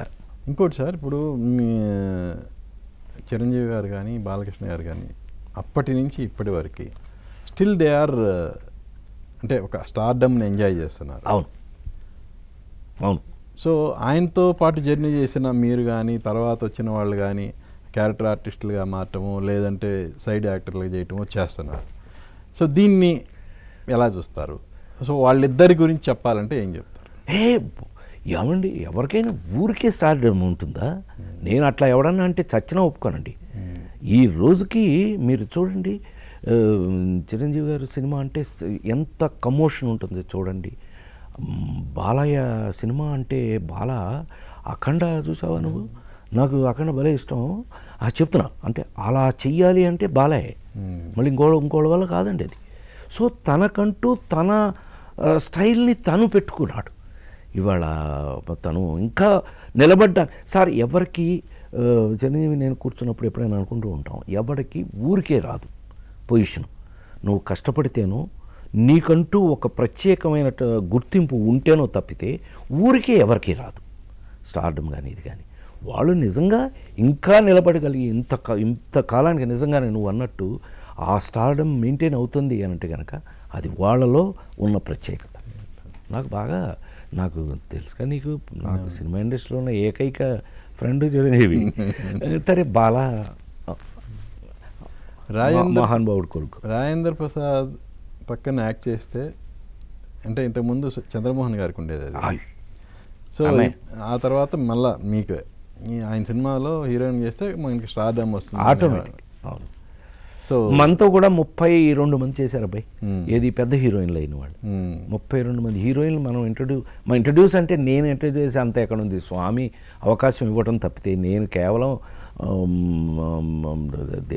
దేవుడి దగ్గర అర్చకుడు లాంటి నేను. అయితే ఏంటంటే వాళ్ళందరూ పెద్ద హీరోయిన్స్ అయ్యారు, పెద్ద పొజిషన్స్కి వచ్చారు. అనుకున్నట్టే వాళ్ళు జోకులు వేస్తూ ఉండేవాళ్ళు, అనుకున్నట్టే హీరోయిన్లు అయిపోయేవాళ్ళు పెద్దగా. నాకే దొరికేవాళ్ళు కదా మళ్ళీ. నేను ఇంట్రడ్యూస్ చేస్తే ఆ హీరోయిన్లు నాకు దొరికేవాళ్ళు కదా, అందుకేం పోగలను తెచ్చుకోవాల్సి వచ్చేది. ఆ విధంగా నెంబర్ ఆఫ్ మనం 32 మంది దాకా అవకాశం నాతో ఫస్ట్ టైం చేసే అవకాశం దొరికింది. వాళ్ళందరూ కూడా చాలా మంచి పొజిషన్స్కి వెళ్ళారు తర్వాత. ఇప్పటికీ మీతో అంటే మీతో యాక్ట్ చేసిన హీరోయిన్లు ఎవరైనా ఇప్పటికీ స్టిల్ కంటిన్యూగా టచ్లో ఉండి వాళ్ళతో సరదాగా మాట్లాడటం ఇవన్నీ జరుగుతుంది? ఆల్మోస్ట్ అందరూ నాతో టచ్లోనే ఉన్నారు. ఏది ఆల్మోస్ట్ ఉన్నవాళ్ళందరూ ఆల్మోస్ట్ అందరూ నీకు తీసుకుంటే కనుక ఈ మధ్య అందరూ నాతో వర్క్ చేస్తున్నారు కూడా కదా. మహానటిలో భానుప్రియ చేసింది, ఆ నలుగురిలో ఆమన్ చేసింది. అట్లాగే తీసుకుంటే అందరూ దే ఆర్ ఆల్ మళ్ళీ వెనక్కి వచ్చి నాతో వర్క్ చేస్తున్నారు. దివ్యవాణి ఇలాంటి వాళ్ళందరూ అయితే టచ్లోనే ఉంటారు. ఇప్పుడు చాలా గౌరవంగా చాలా బాగుంటారు నాతో అందరూ. అంటే వర్క్ చేసేటప్పుడు పాప అనవసరంగా చనిపోయింది కానీ లేకపోతే సౌందర్య ఆ అమ్మాయిని మనం రాజేంద్రలో ఫస్ట్ టైం చేసినప్పుడు దగ్గర నుంచి ఎంత బాగా ఫాలో అవుతుండి ఎంత గౌరవం ఇచ్చేదో ఆ పిల్ల. చాలా మంచి అమ్మాయి. ఆ పిల్ల చనిపోవడం నిజంగా దురదృష్టం. ఏమో అవన్నీ ఆయన ఎదిగాలి, మనకు తెలియదు కదా. మొన్నే మా అమ్మాయి కొన్ని చనిపోయింది, నేను కన్నా పిల్ల కూడా. సో మన చేతిలో ఏముండవు ఇలాంటివి. బట్ అందరూ నా అబ్బాయి ఆ వర్క్ చేసే రోజుల్లో అదే చెప్తున్నా. ఇప్పుడు షష్ఠి పూర్తిలో అర్చనతో వర్క్ చేస్తుంటే తెలుస్తుంది ఆ రోజున ఎంత సరదాగా ఎంత లైవ్లీగా ఉన్నామో. ఇవాళకి అలాగే ఉన్నాం, అలాగే వర్క్ చేసాం. అది అదృష్టంగా భావిస్తున్నాను నిజంగా. నాకు వేరే ఇది కానీ వేరే ఇలా తేడాలు ఉంటాయి కానీ ఏమీ లేదు. Lovely to work. నటుడు అన్నవాళ్ళు అటు ఆన్ స్క్రీనే కాదు ఆఫ్ స్క్రీన్లో కూడా యాక్ట్ చేయాల్సిన సందర్భాలు వస్తుంటాయి కదా. మీకు ఎప్పుడన్నా ఎదురైనాయా? మీరు ఎప్పుడన్నా అబ్బాయి నువ్వు కొంచెం జీవితంలోకి వెళ్ళిపోతున్నావు, జీవితంలోకి వెళ్ళి ఆలోచించు. ఏమండి ఇది జీవితంలో మనకి నటించవలసిన అవసరము అవకాశం ఆ స్థితి వస్తుంది కొన్ని చోట్ల. అంటే నటించి తీరాలి తప్పదబ్బాయి. అంటే ఇంతకుముందు తరాలు చూస్తే తక్కువ, అంటే ఆ తరాల్లో జస్ట్ ఎప్పుడన్నా రేర్గా అలాంటి సందర్భం ఎదురవుదేది. బట్ ప్రజెంట్ జనరేషన్లో బాగా నటించాల్సి వస్తుంది, కంప్లీట్గా నటించాల్సి వస్తుంది. కారణం ఎవరేమో నాకు తెలియదు, కానీ మనం సరదాగా మాట్లాడుకుంటాం కాబట్టి సరదాగా చెప్తే కనుక జీవితంలో నేను ఎక్కువ బయట యాక్ట్ చేసింది మా ఆవిడ దగ్గరే, వెరీ ఫ్రాంక్లీ స్పీకింగ్. ఎందుకంటే ఏదో లేట్ అవుతుంది, ఏదో ఒకటి అక్కడ అబ్బాబా అని ఓవర్ యాక్షన్ చేసేసి మనం ఏదో నటన నేను ఎక్కువ చేసింది, ఇప్పుడు నిజ జీవితంలో ఎక్కువ నటించింది మాత్రం మా ఆవిడ దగ్గరే. చెప్పకండి ఎవరు, మా ఆవిడకి అసలు చెప్పకండి. మీ ఆవిడ మిమ్మల్ని బాగా అర్థం చేసుకొని ఉంటారులే సార్. బాగా, ఎందుకంటే శరత్ బాబు గారు పెంపకం కదా, రమాప్రభు గారు శరత్ బాబు గారు పెంపుడు. రమాప్రభు గారు అక్క కూతురు మా ఆవిడ. ఆ ఇంటికి వెళ్ళి మేము వేరే దానికి ఏదో మేమంతా కలిసి ఏదో నాటకాలు అవన్నీ ప్రాక్టీసులు చేస్తూ ఆ ఇంటికి వెళ్ళి నేను ఈ అమ్మాయిని లవ్ చేసి పెళ్లి చేసుకున్నాను. లవ్ అన్నారు కానీ ఇది మామూలు పెళ్ళి. సో సినిమా గురించి ఒక మంచి అవగాహన ఉంది, తనకి తెలుసు అసలు సినిమా, అందుకని నాకు ఎప్పుడు ఏ ప్రాబ్లం లేదు మా ఆవిడ వల్ల. ఎప్పుడు మహాతల్లి అసలు బాగా అర్థం చేసుకుంటుంది, మనకంటే ముందు ఆవిడే చెప్తుంది. అదే నాకు తెలుసు, కూర్చోండి అని. అందుకని మనకు పెద్ద ప్రాబ్లం ఎప్పుడు లేదు మనకి. ఇప్పుడు తాడ్డం అనేది మనిషిని చాలా చేంజ్ చేస్తుంది, మార్పు వస్తుంది. అంటే ఒక విధంగా మార్పు రాకుండా ఉంటే అసలు గ్రేట్ అది. మీకు మంచి పీక్ స్టార్డమ్ ఉన్నప్పుడు మీరేమో తప్పులు చేశారా? నాకు పెద్ద అదృష్టం ఏంటి తెలుసా, అసలు మీ అందరికీ ముందు కన్ఫెస్ చేయాల్సింది ఏంటంటే నేను తప్పు చేయటానికో లేకపోతే ఏదన్నా వేరే రూట్లో వెళ్ళి ఏదన్నా చేయటానికి నాకు టైమే దొరకలే అసలు. జీవితంలో ఇంతవరకు మనం తప్పులు చేసే టైం లేదు నాకు అసలు. సంవత్సరానికి నువ్వు బాగా గుర్తుపెట్టుకుంటే మీరే తిరిగేవాళ్ళు నాతోటి, మధు మీ అందరూ తిరుగుతుండేవాళ్ళు కదా, నీకు గుర్తుండి 365 డేస్లో నేను ఎప్పుడైనా ఖాళీగా ఉంటాను చూసాను? ఎప్పుడు లేదు అబ్బాయి. అదృష్టవశాత్తు ఏమైంది, రౌండ్ ద క్లాక్, పైగా మనకి మనం హీరోగా వర్క్ చేసిన రోజుల్లో రోజుకి 20-22 గంటలు పనిచేసేవాడిని. ఇంకా మిగతా వాటికి ఆలోచించటానికే అబ్బాయి తమ్ముడు, ఆలోచించటానికే మనకు టైం లేదు. సో ఇంకా రాంగ్ రూట్లో వెళ్ళటానికి ఒక అవకాశం కూడా రాలే నాకు. నేను ఎప్పుడు ఫీల్ అవుతుంటాను, నేను కూడా కొన్ని తప్పులు చేస్తే బాగుండుండేదే, ఏమి చేయలేదు. అలాగా తప్పుల్లో రకరకాలు ఉంటాయి, అంటే ప్రొడ్యూసర్లను ఇబ్బంది పెట్టడం వాంటెడ్గా. నేను అలా పెరగలేదు. నన్ను కన్న తల్లిదండ్రులు కానీ, నేను పెరిగిన రామారావు గారు కానీ, నన్ను పెంచిన విధానం కానీ ఎక్కడా నేను మిస్బిహేవ్ చేయటానికి, అందుకే డిసిప్లిన్ అనే దగ్గర నుంచే వచ్చాను నేను. నా అదృష్టం నిజంగా పెద్ద ఆయన దగ్గర ఏంటి పడిపోయేయండి. 7 o'clock ఫస్ట్ షాటు అంటే, నువ్వు ఇండస్ట్రీలో ఇన్ని సంవత్సరాల నుంచి మనం కలిసి పనిచేసాం, ఎక్కడైనా నేను లేట్గా రావడం విన్నావు నువ్వు ఎప్పుడైనా? కనీసం విని కూడా ఉండవు, జోక్ కూడా వినుండవు నువ్వు. ఎందుకని ఈ పెద్ద ఆయన దగ్గర తయారై వచ్చిన వాళ్ళు మనం. 7 o'clock ఫస్ట్ షాట్ అంటే ఊరికి సరదాగా చిన్న విషయం చెప్పనా, మోహన్ బాబు గారి సినిమాలో యాక్ట్ చేస్తున్నాను నేను, యమజాతకుడు, యముడు కొడుకు. నేను సరదాగా దాంట్లో కొత్త క్యారెక్టర్లు రాశారు, యముడికే కొడుకుని క్రియేట్ చేసి ఆ యముడు కొడుకు నేను, చలపబాబాయ్ యముడు, ఆయన కొడుకు నేను. మోహన్ బాబు గారు జోకులు వేస్తున్నాడు బయట, టైము ఇది అని అంటే, మళ్ళీ ఆ పెద్ద ఆయన అది ఇది పెద్ద ఆయన అంటే రామారావు అంటే విపరీతమైన ఇష్టం, గౌరవం, భయం కదా. వేశాడు. నేను సైలెంట్గా ఉండి నెక్స్ట్ డే ఎన్నింటికి షూటింగ్ అని అన్న. సార్ 7 o'clock సార్, అన్నపూర్ణ స్టూడియోలో 4th floor పెద్ద ఫ్లోర్లో యముడు లోకం మనం ఆ మంటలతోటి సెట్ వేసాం. మంటలు వెలిగిస్తే మంటలు వెలుగుతూ ఉంటాయి దాన్ని. రేపు 7 o'clock అని అందరూ వెళ్ళిపోయారు. జరిగింది చెప్తా. కరెక్ట్గా 6:55 అబ్బాయి, 6:55 ఆ సెట్ తలుపు ఇలా కిర్ర ఓపెన్ చేశారు. ఎవరు? మోహన్ బాబు గారు. ఓపెన్ చేసి ఆయన రెడీ అయి ఉన్నాడు, ఆయన కూడా టైం పర్ఫెక్ట్గా మెయింటైన్ చేస్తాడు. డోర్ ఓపెన్ చేసి అంత చీకటిగా ఉంది లోపల సెట్లో మొత్తం. చెప్పానా, ఆయన వేరే లాంగ్వేజ్ వేరేలా మాట్లాడాడు. కానీ కొడుకు రాలేదు చూసావా, ఇంతే, ఎవరికి భయం లేదురా, నీ అమ్మ 7 అవుతుంది అది ఇది అంటే ఒక సౌండ్ వినపడింది సెట్లో. లైట్స్, నేనే లైట్స్ అన్న. లైట్స్ అంటే సెట్లో రెడీగా పెట్టుకున్నాక నేను లైట్లు వేశారు. వేస్తే నేను ఆ సింహాసనంలో గద పుచ్చుకుని అలా కూర్చుని ఉన్నా, ఫుల్ గెటప్ తోటి. తమ్ముడు మీరు ఇప్పుడు వచ్చారు అన్నాడు. పెద్ద ఆయన దగ్గర నేను నేర్చుకున్నది 7ంటికి ఫస్ట్ షాట్ అంటే with full makeup, dress, everything. 6:45కి సెట్ దగ్గర ఉండటం, నేను నేర్చుకున్నది అన్న అని చెప్పి పేర్లు అనవసరం. ఆ తర్వాత 9:30కో ఎప్పుడో వచ్చిన కమెడియన్స్ని తిట్టాడు, మామూలుగా తిట్లా. చూడండి ఆయన నేర్చుకోండి, నిమ్మకూరులో పుట్టాడు. ఆ డ్రెస్తో నేను ఫుల్ ఎముడు, ఫుల్ గెటప్ విత్ కిరీటం గద కూర్చున్నాడు. ఈ గెటప్తో 6:45కి సెట్లోకి వచ్చి కూర్చున్నాడా అని ఆయనకి అందరికి చెప్పడం వాళ్ళ దేశానికి. సో ఆ విధంగా ఎందుకు చెప్పాను, ఇది సరదాగా చెప్పాను. ఎందుకు చెప్పానంటే ఒక డిసిప్లిన్గా పెరిగినవాడు. సో అందుకని ఏంటంటే మనం వేరే ఆలోచనలకి అసలు అవకాశం లేదు. కొంతమంది అనుకుంటారు అవకాశం ఏంటి, ఏదైనా అవకాశం వస్తే మీరు వెళ్ళిపోవచ్చు. రాలా నాకు అవకాశం. అంటే జనరల్గా ఏమవుతుందంటే సార్, మనకి మనిషి అన్న తర్వాత ఆశ ఉంటుంది.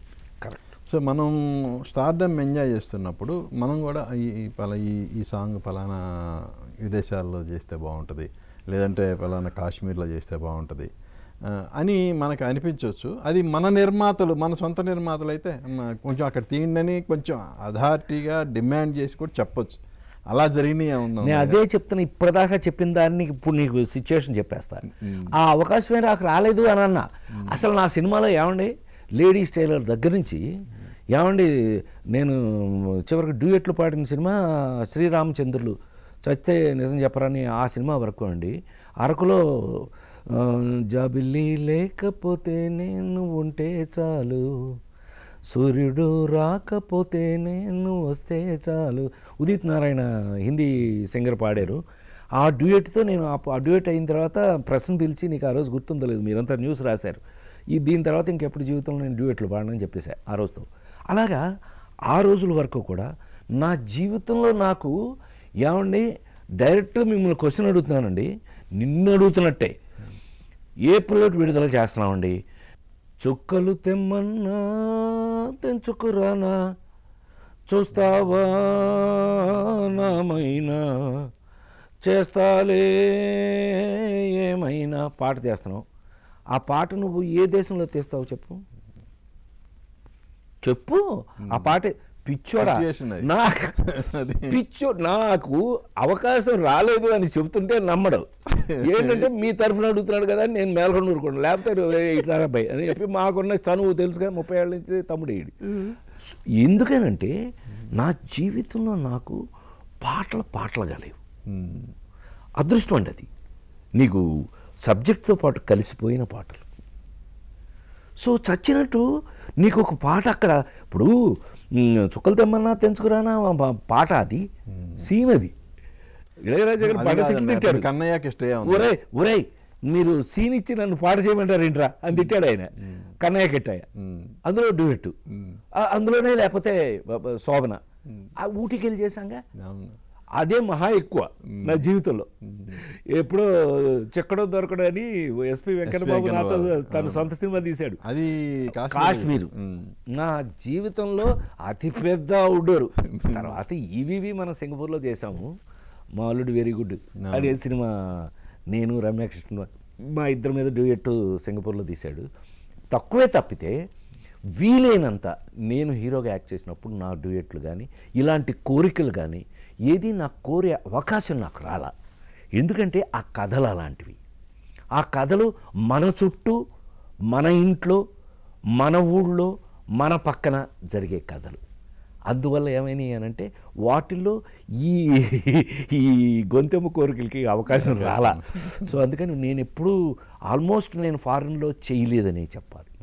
మీ సినిమాల ద్వారా మీరు నవ్విస్తూ, ఆడియన్స్ నవ్విస్తూ మన నిర్మాతలకి కనకవర్షం కురిపించారు. కొన్ని అంటే అన్నీ కాదు, సాధ్యమైనంత వరకు 80% హిట్లే. బట్ ఎందుకంటే వేరే తక్కువ కదా. మీరు నిర్మాతగా సినిమాలు తీసి నష్టపోవడం జరిగింది ఏంటి? తద్వారా నువ్వు తెలుసుకోవాల్సిన, మీరందరూ తెలుసుకోవాల్సిన నీతి ఏంటంటే మనకి డబ్బు సంపాదించడమే తప్పితే దాన్ని ఎలా కాపాడుకోవాలో తెలియదు. మనకి డబ్బులు మెయింటెనెన్స్ అది కూడా పెద్ద ఆర్ట్ అబ్బాయి.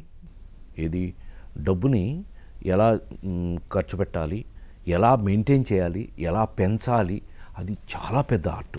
నా జీవితంలో నేను ఎప్పుడన్నా జీవితంలో ఫెయిల్యూర్ ఒప్పుకుంటే ఆ విషయంలో ఒప్పుకుంటానండి. వీక్ బాగా మన డబ్బులు తీసుకో మనం నిర్మాతగా నేను అట్టర్ ఫ్లాప్. అందుకని మనం యాక్చువల్గా బ్యాడ్ ఫిలిమ్స్ కాదు.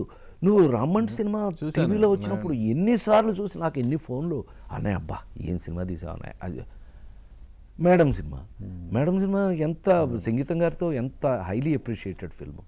సో ఆ విధంగా మనం ఫెయిల్యూర్ కాదు, బట్ నిర్మాతగా నేను ఫెయిల్యూర్.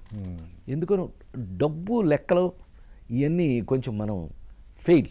ఇవాళ ఒప్పుకున్నాను మీ అందరి ముందు, ఐఎమ్ ఫెయిల్యూర్ ప్రొడ్యూసర్. కొన్ని వందల సినిమాలు చేశారు కదా, కేవలం ఒక 2-3 సినిమాలతోనే జీరో లెవెల్కి వెళ్ళిపోవటం అనేది ఎలా ఎందుకు జరిగింది? మెయింటెనెన్సే. నేను పట్టించుకోకపోవటం, పట్టించుకునే టైం నాకు లేకపోవడం. నేను హానెస్ట్లీ కన్ఫెషన్ మీ అందరి ముందు ఒప్పుకుంటున్నాను. నేనేం సంపాదిస్తున్నాను, ఫ్యామిలీకి ఏమి ఇచ్చాను, ఏం మెయింటైన్ అవుతుంది. మా సొంత నా తోడబుట్టిన అక్కల పిల్లలు వాళ్ళే మెయింటైన్ చేశారు. ఎవరు మిస్గైడెడ్ అంటే తప్పులు జరిగిపోయి సంపాదించిందంతా ఏమైందో తెలియని పరిస్థితికి వెళ్ళిపోయాను నేను. చివరికి మనం అడిగే టైంకి ఏంటంటే ఇట్ వాస్ లేట్. ఎప్పుడైనా నువ్వు టైంకి అడిగావనుకో మిగులుతుంది, టైం దాటిపోయిన తర్వాత అడిగావు ఆల్రెడీ పోవాల్సింది అంత పోయింది.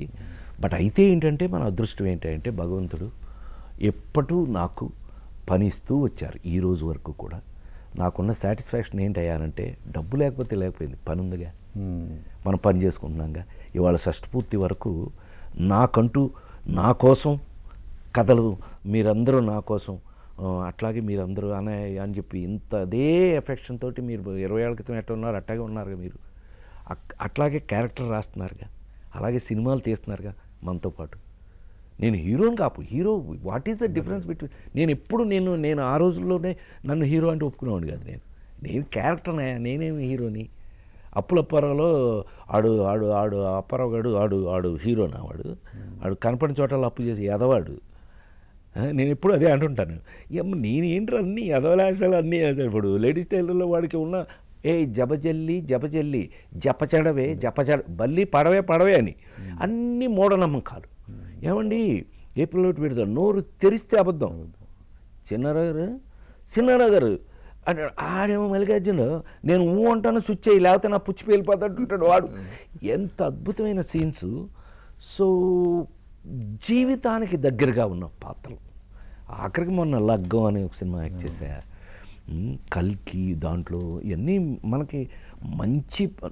నేను రుణపడేది ఏంటంటే ఇప్పటి జనరేషన్ డైరెక్టర్స్ రచయితలు కూడా నన్ను దృష్టిలో పెట్టుకుని క్యారెక్టర్ రాయటం, అదేగా మనకి చివరికి మిగిలిన అదృష్టం అదే కదా.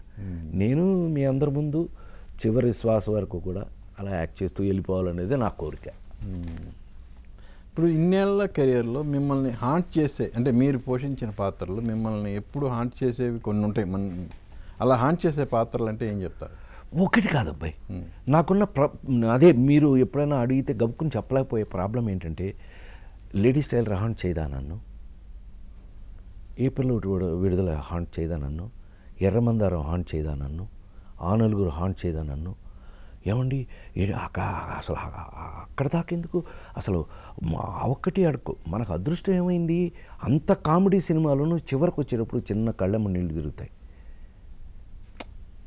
అంత కామెడీగా ఉన్న వాళ్ళని కూడా చివరికి చిన్న కళ్ళెమ్మని అయ్యో పాపం వాడికి అట ఏప్రిల్ విడుదలలో ఒకటి లేడీస్ స్టైల్లో కొట్టి చంపేపోతారు చివరికి. అయ్యో పాపం, అరే పాపం. ఇళయరాజా గారు అది చూసి తీసిన సినిమా చూసి 600 అడుగులు నన్ను కొట్టడం తగ్గించారు. చివరికి 300 అడుగుల నుంచి రికార్డింగ్ చేశారు ఆయన.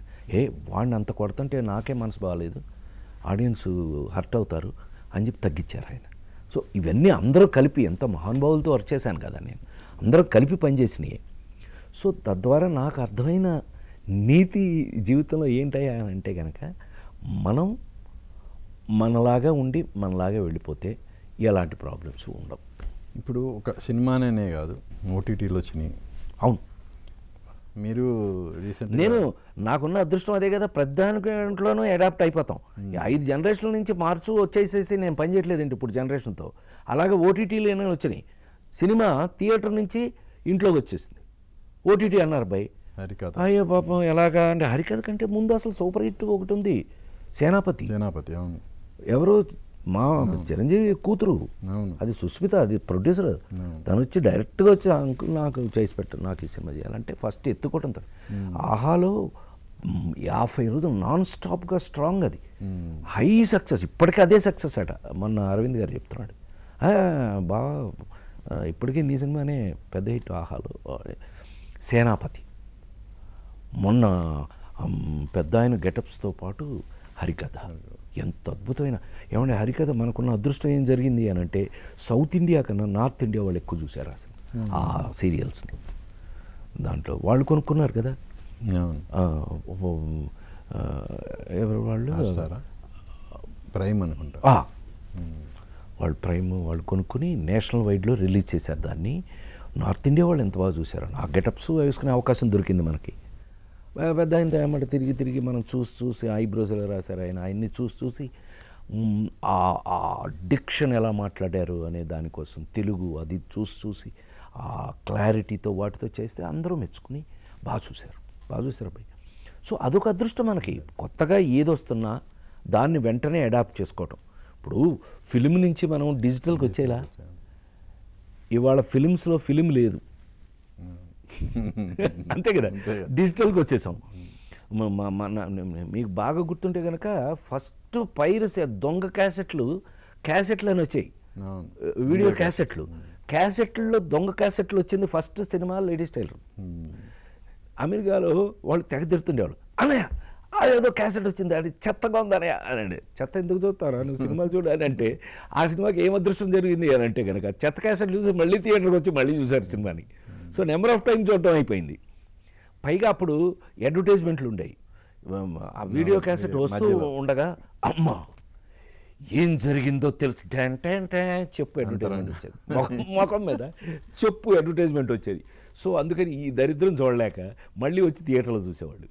సో అక్కడి నుంచి మనం డిజిటల్కి మారాం. క్యాసెట్లు పోయి సీడీలు వచ్చాయి, సీడీల నుంచి ఇవాళ డిజిటలైజేషన్.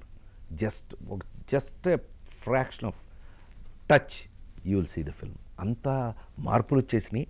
దానికి తగినట్టుగా ప్రపంచం మారిపోతుంది, దానికి తగినట్టుగా మనం కూడా మారాలి, తప్పదు, కాలాన్ని బట్టి మారాలి. ఇండస్ట్రీలో వారసత్వం అనేది మీకు, కానీ మీ అబ్బాయి ఎందుకనో బాలాజీ ఆ ఇంట్రెస్ట్ చూపించాలి అప్పట్లో. రామోజీ ఫిల్మ్ సిటీ, రామోజీ మన కంపెనీలో కథ కూడా తయారు చేశారు, వాడికి కథ కూడా తయారు చేశారు. అప్పట్లో అతను ఇంట్రెస్ట్ చూపించాల ఎందుకనో, అందువల్ల లైన్లోకి రాలేకపోయాడు. ఇప్పుడు ఏం చేస్తుంది? ఏమి చేయాలి, నా డబ్బులు వాడు మెయింటైన్ చేస్తే సరిపోతుంది. ఈ బిజినెస్ పాయింట్స్ ఇవన్నీ తనే చూసుకుంటాడు. అండ్ కంప్యూటర్ అదంతా బాగా చదువుకున్నాడు. ఓకే. మా అమ్మాయి కూడా న్యూట్రిషన్ అండ్ డైటేషన్ చదివింది, డాక్టర్ న్యూట్రిషన్ డైటేషన్, అది కూడా ఒక ఎంబసీ ఇదే కదా, మెడికల్ ఇదే.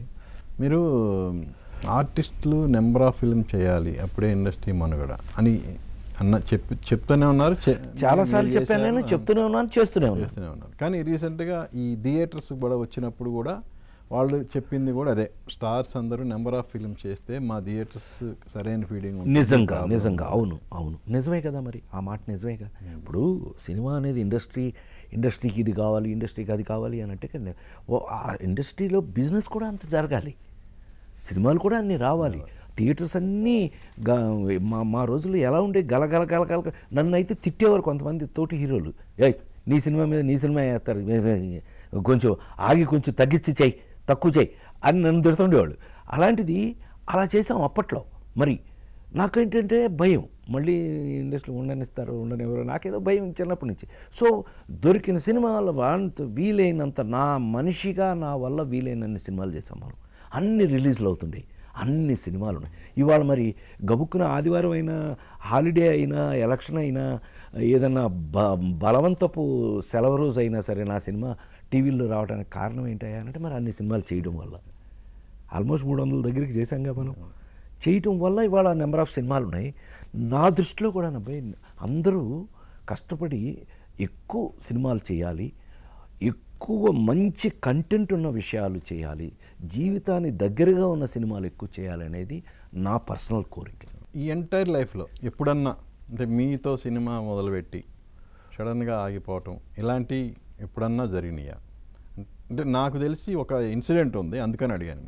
ఏది ఇన్స్టెంట్ వచ్చి వీలైతే చెప్పు. నాకు గుర్తుండి ఆగిపోయింది మీరు సినిమా. సత్యనారాయణ గారు కలిసి నైస్ రాజ్ అని ఒక సినిమా వచ్చిందా? ఆ ఫస్ట్ ఓపెనింగ్ జరిగింది మీతో.